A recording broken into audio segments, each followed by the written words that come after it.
Bonjour amis internautes de Busport, bienvenue dans la revue d'actualité de ce 11 mars. À la une de votre quotidien sportif de ce jour, liste des Lions, le verdict tombe ce jeudi. Le sélectionneur des Lions du Sénégal, Pape Thiaw, tiendra ce jeudi 13 mars 2025 sa première conférence de presse en tant que titulaire du poste. L'événement se déroulera à 11h au restaurant Goodred et sera l'occasion pour lui d'annoncer la liste des joueurs convoqués pour les matchs décisifs contre le Soudan et le Togo, comptant pour les 5e et 6e journées des éliminatoires de la Coupe du Monde 2026. Cette prise de parole est particulièrement attendue car plusieurs cadres sont incertains ou forfaits, ce qui contraindra Pape Thiaw à effectuer des choix cruciaux et devra donc faire preuve de stratégie et d'adaptation face à cette situation. Pour le cas Assane Diao, après les récentes sorties de son entraîneur Fabregas, c'est au tour de son père de prendre la parole sur cette question brûlante.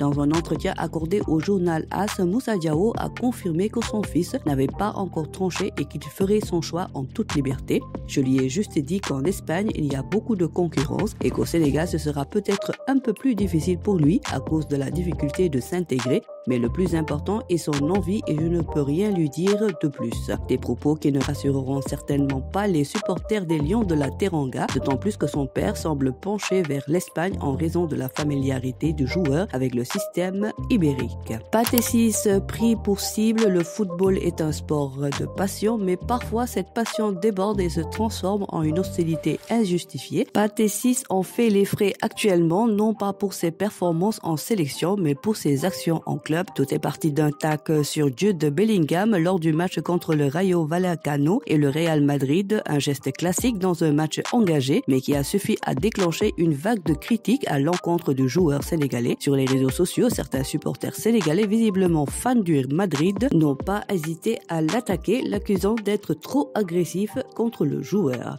Voilà, c'est tout pour aujourd'hui. L'actualité sportive continue sur nos plateformes digitales.